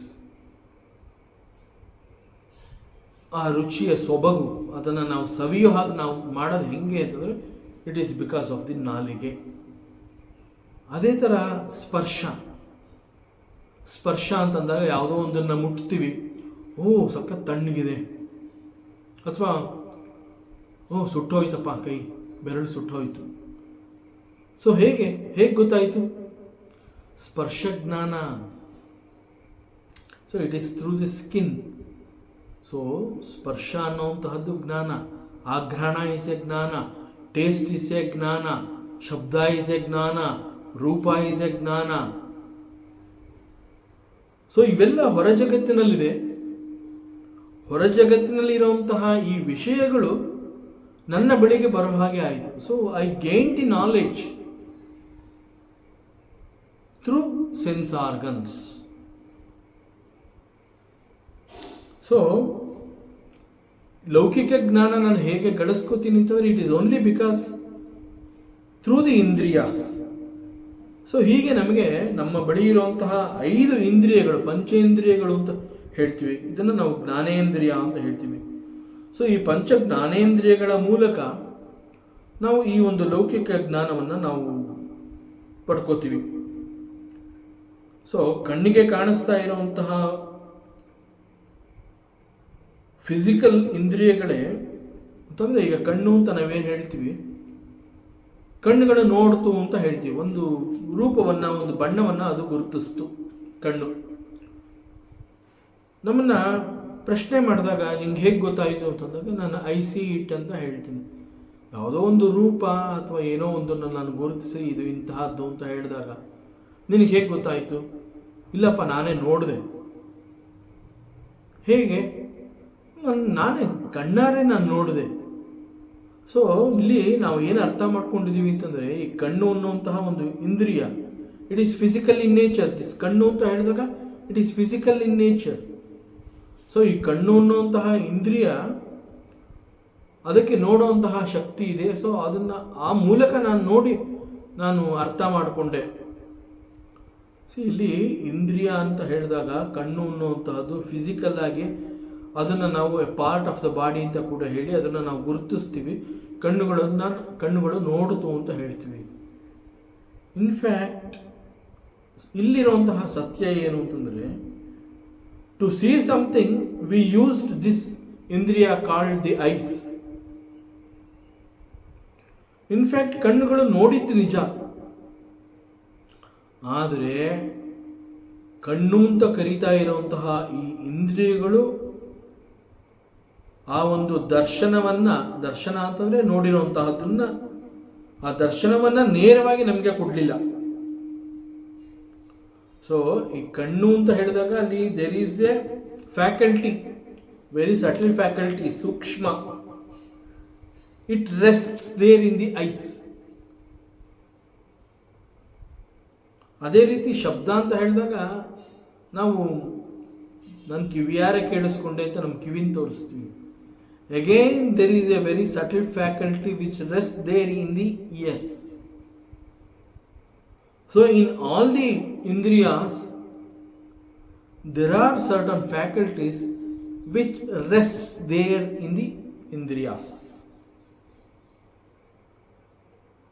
So, it is called locus. ಈ ಸೂಕ್ಷ್ಮವಾಗಿ ಅಲ್ಲಿ ವರ್ಕ್ ಮಾಡುವಂತಹದ್ದನ್ನು we call it's a locus. So ಈ ಲೋಕಸ್ ಅನ್ನುವಂತಹದ್ದು ಹೀಗೆ ಎಲ್ಲ ಇಂದ್ರಿಯಗಳಲ್ಲೂ it rests there. So there are objects in the outside and I the subject. Objects in the outside, I the subject, take the experience. So ಜ್ಞಾನವನ್ನು ನಾನು ಗಳಿಸ್ಕೋತೀನಿ ಅಂತ ಹೇಳಿದಾಗ ಇದು the first stage. I use the indriyas ಅಂತ ನಾವೇನು ಹೇಳ್ತೀವಿ, to gain the knowledge, the worldly knowledge ಅಂತಂದಾಗ using the ಜ್ಞಾನೇಂದ್ರಿಯಾಸ್ is the first stage. So the next level of gaining the knowledge or understanding the knowledge. See, there is some subtle indriya called the mind. Mind ಅನ್ನುವಂತಹದ್ದು is the knower of the objects through the indriyas. See,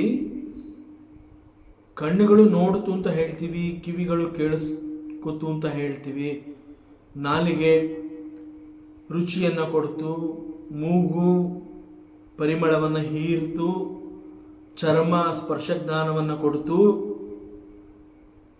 ಅಲ್ಲಿ in between the objects and the indriyas there is mind. So the mind is the knower of the objects through the indriyas.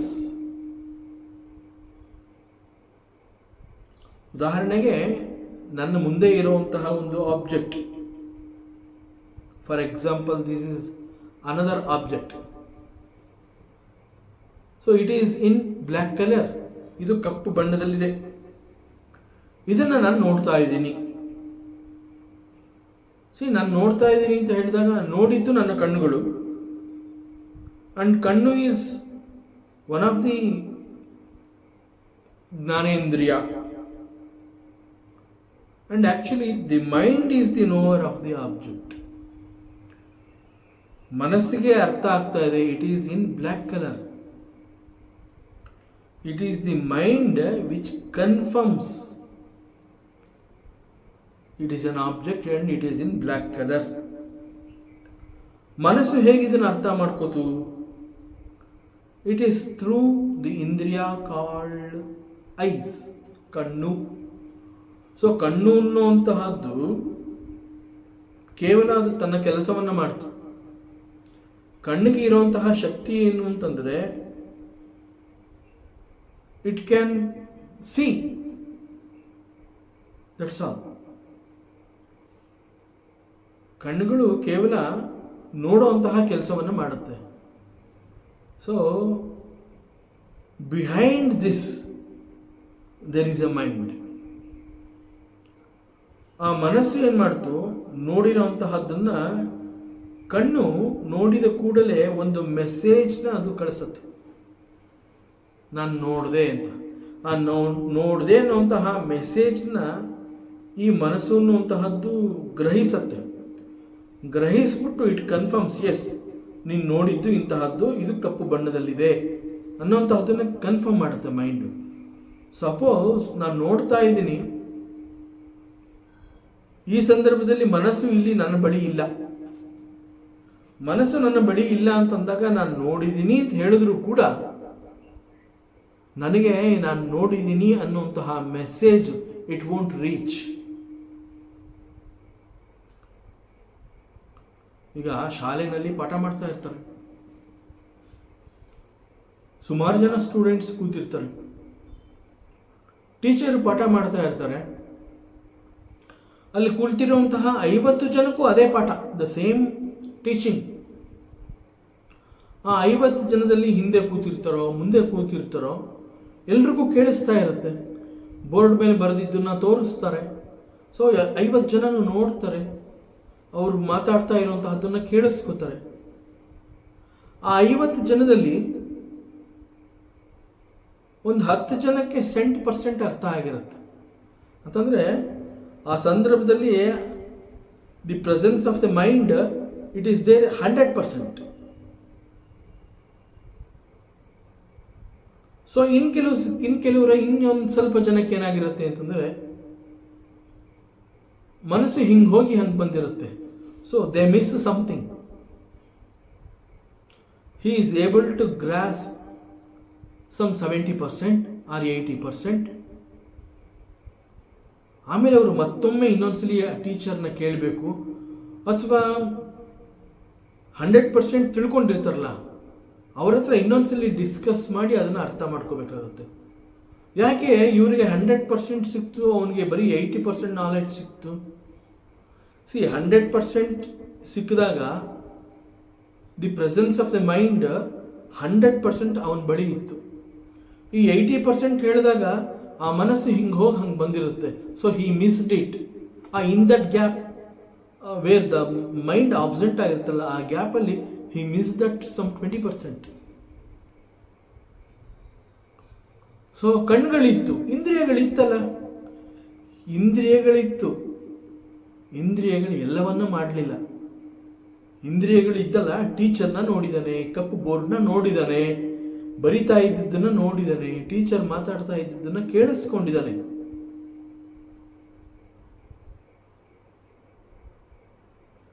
But ಇಷ್ಟೆಲ್ಲ ಆಕ್ಟಿವಿಟೀಸ್ಗಳಾದರೂ ಕೂಡ ಅಲ್ಲಿ 100% mind ಇಲ್ಲ ಅಂತಂದಾಗ ಆ mind ಎಷ್ಟು percent ಅಲ್ಲಿತ್ತು ಅಷ್ಟು ಮಾತ್ರ ಅವನಿಗೆ ಜ್ಞಾನ ಸಿಗೋದಕ್ಕೆ ಸಾಧ್ಯ. ಸೊ ಈ ಒಂದು ಉದಾಹರಣೆಯನ್ನು ನಾವು ಗಮನಿಸಿದ್ರೆ ನಮ್ಗೆ ಅರ್ಥ ಆಗುವಂತಹದ್ದು ಏನು ಅಂತಂದರೆ, though there are indriyas, the faculties, ಆ ಇಂದ್ರಿಯಗಳಲ್ಲಿದ್ದರೂ ಕೂಡ ಆ ಇಂದ್ರಿಯಗಳು ಅವುಗಳ ಕೆಲಸವನ್ನು ಮಾಡಿದ್ರೂ ಕೂಡ the presence of the mind is very much required to gain the knowledge, to gain the entire knowledge. So this is the role of the mind. So ಲೌಕಿಕ ಜ್ಞಾನವನ್ನು ಇಂದ್ರಿಯಗಳ ಮೂಲಕ ನಾನು ಗಳಿಸ್ಕೋತೀನಿ ಅನ್ನುವಂತಹದ್ದು ಎಷ್ಟು ಸತ್ಯವೋ, it is equally the presence of the mind along with the indriyas is equally important in gaining the knowledge.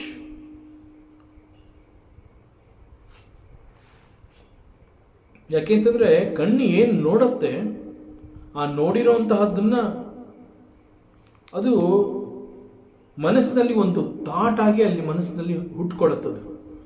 ಮನಸ್ಸು ನೋಡಿರೋಂತಹದ್ದನ್ನು ಅದು ಒಂದು ಥಾಟ್ ಆಗಿ ಬದಲಾಗಿ ಆ ಥಾಟ್ ಅನ್ನುವಂತಹದ್ದು it rest there in the mind.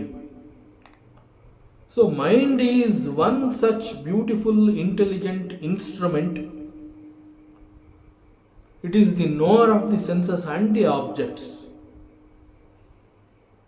So the role of the mind is important. ಆ thought ಆಗಿ ಮನಸ್ಸಿನಲ್ಲಿ ಉಳ್ಕೊಳ್ಳೋ ಹಂಗೆ ಆಗಬೇಕು. ಆ ಸಂದರ್ಭದಲ್ಲಿ ಅಲ್ಲಿ ಮನಸ್ಸಿಲ್ಲ ಅಂತಂದರೆ ನೋಡಿರೋಂತಹದ್ದು ಥಾಟ್ ಆಗಿ ಅಲ್ಲಿ ಹೋಗೋದಿಲ್ಲ, ಹುಟ್ಕೊಳ್ಳೋದಿಲ್ಲ. So he is going to miss that.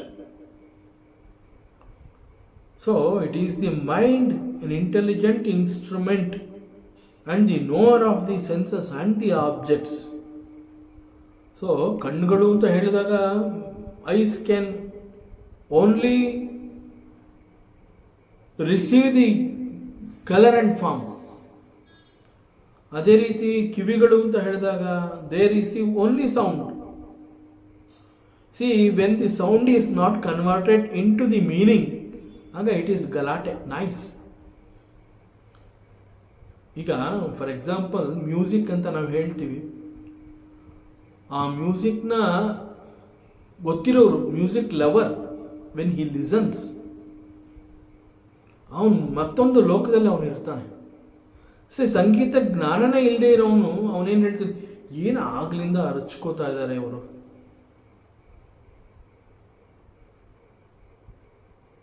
So ಒಂದು ಕ್ಲಾರಿಟಿ ಕೊಡುವಂತಹದ್ದು ಮೈಂಡ್. ಸೊ ಕಣ್ಣುಗಳು ಮಾಡುವಂತಹ ಕೆಲಸವನ್ನು ಕಿವಿಗಳು ಮಾಡೋದಿಲ್ಲ, ಕಿವಿ ಮಾಡುವಂತಹ ಕೆಲಸವನ್ನು ಕಣ್ಣು ಮಾಡೋದಿಲ್ಲ. ಸೊ ಕಣ್ಣು ಮಾಡುವಂತಹ ಕೆಲಸವನ್ನು ಕೇವಲ ಕಣ್ಣು ಮಾತ್ರ ಮಾಡಬೇಕು. ಸೊ ರುಚಿಯನ್ನು ನೋಡಬೇಕು ಅಂತಂದರೆ ಅಲ್ಲಿ ನಾಲಿಗೆ ವರ್ಕ್ ಮಾಡಬೇಕು. ಆಘ್ರಾಣವನ್ನು ನಾನು ಸಂಪಾದಿಸ್ತೀನಿ ಅಂತಂದರೆ ಅಲ್ಲಿ ದ ಪ್ರೆಸೆನ್ಸ್ ಆಫ್ ದಿ ಮೂಗು ದಟ್ ಈಸ್ ರಿಕ್ವೈರ್ಡ್. ಸ್ಪರ್ಶ ಜ್ಞಾನ ಬೇಕು ಅಂತಂದಾಗ ಸ್ಕಿನ್, ಚರ್ಮ. ಸೊ ಈ ಎಲ್ಲ ಇಂದ್ರಿಯಗಳು ಕೂಡ ಅವುಗಳ ಕ್ಷೇತ್ರದಲ್ಲಿ ಏನು ಮಾಡಬೇಕೋ ಅವುಗಳನ್ನು ಮಾತ್ರ ಮಾಡುತ್ತೆ. ಕಣ್ಣು ಕಣ್ಣಿನ ಕ್ಷೇತ್ರವನ್ನು ಬಿಟ್ಟು ಮತ್ತೊಂದು ಕ್ಷೇತ್ರದಲ್ಲಿ ಇಟ್ ಕೆನಾಟ್ ವರ್ಕ್.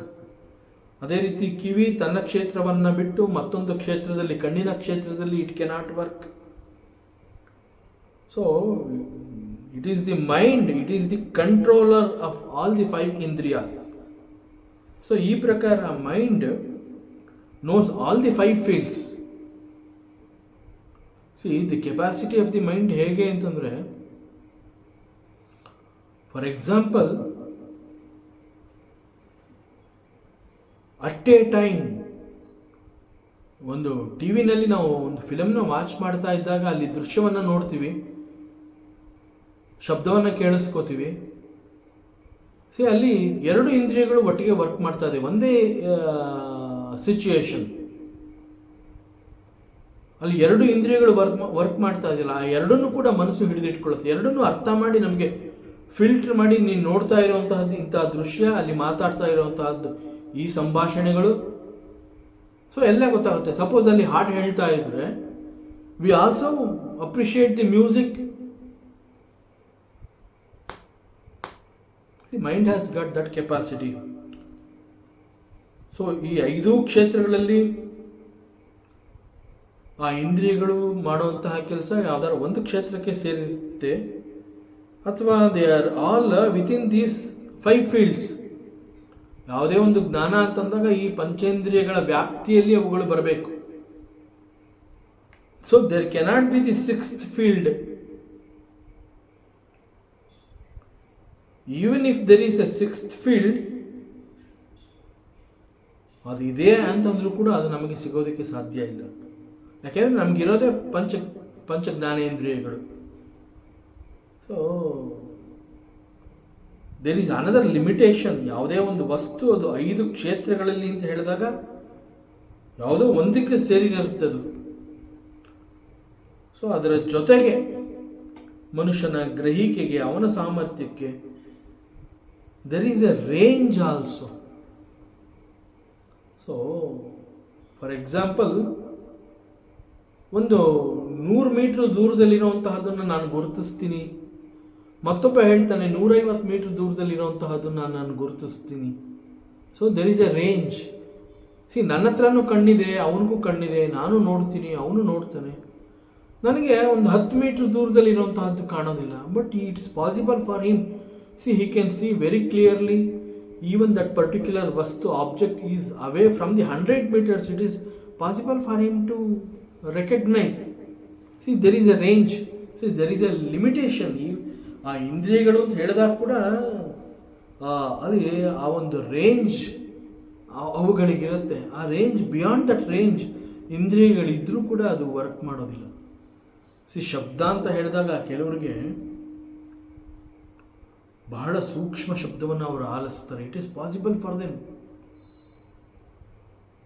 ಸಣ್ಣ ಒಂದು ಸೂಜಿ ಬಿದ್ರೂ it is possible for them. Yes, ಅದು ಬಿತ್ತು ಅಂತ ಹೇಳ್ತಾರೆ. ಇನ್ನು ಕೆಲವರಿಗೆ ತಮಟೆ ಹೊಡಿತಾ ಇದ್ರು ಕೂಡ ದೇ ಡೋಂಟ್ ಬಾದರ್. ಅವ್ರಿಗೆ ಅದರ ಬಗ್ಗೆ ಗಮನನೇ ಇರೋದಿಲ್ಲ. ಸೊ ಆ ರೇಂಜ್ ಇದೆಯಲ್ಲ, ಆ range, that is why even there is a sixth field. ಅದು ನಮಗೆ ಸಿಗತ್ತೆ ಅಂತ there is no guarantee. So ಮನುಷ್ಯನ ಗ್ರಹಿಕೆಗೆ, ಅವನ ಸಾಮರ್ಥ್ಯಕ್ಕೆ ದೇರ್ ಈಸ್ ಎ ರೇಂಜ್. ಆ ರೇಂಜ್ ಬಿಟ್ಟು ಹೋದರೆ he cannot perceive the knowledge. ಈಗ ಏನು ಮನಸ್ಸಿಗೆ ಗೊತ್ತಿದೆ ಅಂತ ನಾವು ಹೇಳ್ತೀವಿ, ಮನಸ್ಸು ಈಗ ಅರ್ಥ ಮಾಡ್ಕೊಂಡಿದೆ ಅಂತ ಹೇಳ್ತೀವಿ, ಮನಸ್ಸಿಗೆ ಇದೆಲ್ಲ ಗೊತ್ತಾಯಿತು ಅಂತ ಹೇಳ್ತೀವಿ, ಮನಸ್ಸು ಇದನ್ನೆಲ್ಲ ಅರ್ಥ ಮಾಡ್ಕೋತು, ಗೊತ್ತಾಗಿದೆ because of these 5 sense organs, ಈ ರೀತಿ ನಾವು ಹೇಳ್ತೀವಿ. ಬಟ್ ನಮ್ಮ ಮುಂದೆ ಇರುವಂತಹ ಪ್ರಶ್ನೆ ಈಗ, ದೇರ್ ಆರ್ 5 ಸೆನ್ಸ್ ಆರ್ಗನ್ಸ್. ಅವುಗಳು ಕೇವಲ ತಮ್ಮ ಕ್ಷೇತ್ರದಲ್ಲಿ ಕೆಲಸವನ್ನು ಮಾಡುತ್ತೆ ಅನ್ನೋದು ಗೊತ್ತಾಯಿತು. ಸೊ ಈ ಸೆನ್ಸ್ ಆರ್ಗನ್ಸ್ಗಳನ್ನು ಬಲ್ಲವನು ಯಾರು ಅಂತಂದರೆ it is the mind. Okay, so mind is very important role in attaining the knowledge ಅನ್ನೋಂತಹದ್ದು ಗೊತ್ತಾಯಿತು. ಈಗ there is a question. 5 sense organs, they work in their respective field, and the mind is going to grasp and get the knowledge. So mind is the knower of the object and the knower of the senses. It is true. But ಈಗ ನಮ್ಮ ಮುಂದೆ ಮತ್ತೊಂದು ಪ್ರಶ್ನೆ ಬರುತ್ತೆ. There must be someone, there must be something. So who is the knower of the mind? So, the knower of the object, ಅಂತಂದರೆ that is indriya. The knower of the indriya is the mind. So, who is the knower of the mind? For example, ನಾನು ಒಂದು ಪ್ರಶ್ನೆಯನ್ನು ಮಾಡ್ತೀನಿ. ನಿನಗೆ French language ಗೊತ್ತಾ ಅಂತ ಕೇಳ್ತೀನಿ. ನಾನು ಮಾಡೋಂತಹ ಪ್ರಶ್ನೆ, do you know French language? So this is my question. So ನೀನು ಉತ್ತರ ಕೊಡ್ತೀಯಾ? ಏನು ಕೊಡ್ತೀಯಾ? ನನಗೆ ಗೊತ್ತು ಅಂತ ಹೇಳ್ತೀಯಾ, ಅಥವಾ ನನಗೆ ಫ್ರೆಂಚ್ ಲ್ಯಾಂಗ್ವೇಜ್ ಗೊತ್ತಿಲ್ಲ ಅಂತ ಹೇಳ್ತೀಯ? ಸೊ ಈ ಎರಡು ಉತ್ತರದಲ್ಲಿ ನನ್ನ ಪ್ರಶ್ನೆಗೆ ಉತ್ತರ ಸಿಗುತ್ತೆ. So when I ask you, do you know French language, you will say, if you know it, you will say I know it. If you do not know the French language, you will say, I do not know the language. So, how do you say, I know it? Or, how do you say, I do not know the French language? So ಯಾವ ಆಧಾರದ ಮೇಲೆ ನೀನು ನನ್ನ ಪ್ರಶ್ನೆಗೆ ಉತ್ತರವನ್ನು ಕೊಡ್ತೀಯ? So my doubt is, it means there must be somebody who is the knower of the mind. ನಾನು ನೇರವಾಗಿ ನಿನ್ನ ಪ್ರಶ್ನೆ ಮಾಡಿದೆ, ನಿನಗೆ ಗೊತ್ತಾ ಅಂತ ಕೇಳಿದೆ, ನೀನು ಉತ್ತರ ಕೊಡ್ತೀಯ, ಗೊತ್ತು ಅಂತ ಹೇಳ್ತೀಯ ಅಥವಾ ಗೊತ್ತಿಲ್ಲ ಅಂತ ಹೇಳ್ತೀಯ. ಬಟ್ ಯಾವ ಆಧಾರದ ಮೇಲೆ ಇದು ನನಗೆ ಗೊತ್ತು ಅಂತ ಹೇಳ್ತೀಯ ಅಥವಾ ಇದು ನನಗೆ ಗೊತ್ತಿಲ್ಲ ಅಂತ ಹೇಳ್ತಾ ಇದೆಯಾ? ಸೊ ಹೀಗೆ ನಿನಗೆ ಒಂದು ಆಧಾರ ಇದೆ, ಆ ಆಧಾರವನ್ನು ಉಪಯೋಗಿಸ್ಕೊಂಡು ಹೇಳ್ತಾ ಇದೆಯಾ ಅಂತಂದರೆ, so there must be somebody who is the knower of the mind ಅನ್ನೋಂತಹದ್ದನ್ನು ನೀನು ರಿವೀಲ್ ಮಾಡ್ತಾ ಇದೆಯಾ? ಇಲ್ಲ, ಇಲ್ಲಿ. ಸೊ ಮನಸ್ಸನ್ನು ಅರ್ಥ ಮಾಡ್ಕೊಂಡಿರೋಂತಹ ಯಾವುದೋ ಒಂದು there is another faculty is here. There is one more faculty which knows the mind. ಹೀಗೆ ಯಾರೋ ಒಬ್ಬ ಅಥವಾ ಯಾವುದೋ ಒಂದು ಮನಸ್ಸನ್ನು ಸರಿಯಾಗಿ ಅರ್ಥ ಮಾಡ್ಕೊಂಡಿರೋ ಕಾರಣದಿಂದ ನೀನು ನನ್ನ ಪ್ರಶ್ನೆಗೆ ಉತ್ತರವನ್ನು ಕೊಟ್ಟಿದೆಯಾ? I know the French language ಅಂತ ಹೇಳಿದೆಯಾ ಅಥವಾ I do not know the French language ಅನ್ನುವಂತಹ ಒಂದು ಉತ್ತರವನ್ನು ಕೊಟ್ಟಿದೆಯಾ? ಹೀಗೆ ನೀನು ಈ ಉತ್ತರವನ್ನು ನನಗೆ ಯಾವ ಆಧಾರದ ಮೇಲೆ ಕೊಟ್ಟಿದೆಯಾ ಅಂತಂದರೆ, ನಿನ್ನ ಮನಸ್ಸನ್ನು ಬಲ್ಲಂತಹ ಮತ್ತೊಂದು ಫ್ಯಾಕಲ್ಟಿ ಯಾವುದೋ ಒಂದು ಇದೆ. ಸೊ ಅದರ ಕಾರಣದಿಂದ ನೀನು ಹೇಳಿರೋದು, ನೀನು ಉತ್ತರವನ್ನು ನನಗೆ ಕೊಟ್ಟಿದ್ಯಾ. So the witness of the thoughts is the mind and also the absence of the thoughts is the mind. ಅನೇಕ ವೇಳೆ ನಾವು ಹೇಳ್ತೀವಿ, ರೈಟ್ ನಾವು ನನಗೇನು ಗೊತ್ತಾಗ್ತಾ ಇಲ್ಲ, ಮೈಂಡ್ ಈಸ್ ಬ್ಲ್ಯಾಂಕ್ ಅಂತ ಹೇಳ್ತೀವಿ. ಸಿ, ಒಂದು ಇಂಪಾರ್ಟೆಂಟ್ ಡಿಸ್ಕಷನ್ ನಡೀತಾ ಇರಬೇಕಾದ್ರೆ ಒಂದು ಬಹಳ ಸೂಕ್ತವಾಗಿರುವಂತಹ ಒಂದು ಒಂದು ಒಂದು ಒಂದು ಒಂದು ಜ್ಞಾನ ಬೇಕಾಗಿರುತ್ತೆ. So there is an expectation. ಆ ಸಂದರ್ಭದಲ್ಲಿ ನಾವು ಪರ್ಫೆಕ್ಟಾಗಿ ಹೇಳಬೇಕು. Purpose is to be served ಅಲ್ವಾ? ಸೊ ನಾವು ದೆರ್ ಈಸ್ ಅನ್ ಎಕ್ಸ್ಪೆಕ್ಟೇಷನ್, ಕರೆಕ್ಟಾಗಿ ಏನೋ ಹೇಳಬೇಕು. ಆದರೆ ಕರೆಕ್ಟಾಗಿ ಹೇಳಬೇಕು ಅಂತ ಅನಿಸಿದ್ರು ಕೂಡ ಹೇಳೋಕ್ಕೆ ಆಗದೇ ಇರೋವಂತಹ ಪರಿಸ್ಥಿತಿ ನಿರ್ಮಾಣ ಆಗಿರುತ್ತೆ. ಆಗ ನಾವು ಹೇಳ್ತೀವಿ, ನನಗೆ ಏನೂ ಗೊತ್ತಾಗ್ತಾ ಇಲ್ಲ, mind is totally blank. So mind ಅಂತ ಹೇಳಿದಾಗ ಅಲ್ಲಿ there is something is there in the mind ಅಂತಂದಾಗ ದಟ್ ಒಂದು witness, there is something in the mind, absence of the mind, there is something is present ಅಂತ ಅನ್ನೋದು ಅದು ಗೊತ್ತಾಗುತ್ತೆ. something is absent ಅನ್ನುವಂತಹದ್ದು ಕೂಡ ಗೊತ್ತಾಗ್ತಾ ಇದೆ. So the witness of the presence and the witness of the absence is known.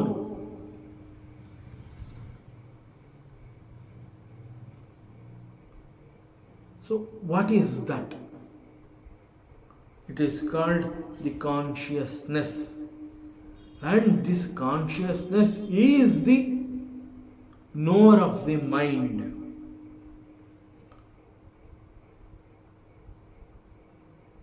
So there is something, that something is called the consciousness, and that consciousness is the knower of the mind. So ಸಾಕ್ಷಿ, ಪರಮಾತ್ಮನನ್ನು ಸಾಕ್ಷಿ ಅಂತ ಕರಿತೀವಿ. So the sakshi ಅನ್ನುವಂತಹದ್ದು is the another name of the Paramatma, the lord Mahavishnu, avyaya purusha ಸಾಕ್ಷಿ. ಮತ್ತಷ್ಟು ವಿಚಾರಗಳಿದೆ, ಮುಂದಿನ ಅವಕಾಶದಲ್ಲಿ ಮತ್ತೆ ಮುಂದುವರಿಸೋಣ. ಓಂ ಪೂರ್ಣಮದಃ ಪೂರ್ಣಮಿದಂ ಪೂರ್ಣಾತ್ ಪೂರ್ಣಮುದಚ್ಯತೆ ಪೂರ್ಣಸ್ಯ ಪೂರ್ಣಮಾದಾಯ ಪೂರ್ಣಮೇವಾವಶಿಷ್ಯತೆ. ಓಂ ಶಾಂತಿ ಶಾಂತಿ ಶಾಂತಿ. ಹರಿ ಓಂ. ಶ್ರೀ ಗುರುಭ್ಯೋ ನಮಃ. ಹರಿ ಓಂ. ಈ ದಿನದ ಪ್ರವಚನ ಸೇವೆಯನ್ನು ಪರಮಾತ್ಮ ಶ್ರೀಕೃಷ್ಣನ ಪಾದಚರಣೆಗಳಲ್ಲಿ ಅತ್ಯಂತ ಭಕ್ತಿಯಿಂದ ಶ್ರದ್ಧೆಯಿಂದ ಅರ್ಪಿಸೋಣ. ಶ್ರೀಕೃಷ್ಣಾರ್ಪಣಮಸ್ತು.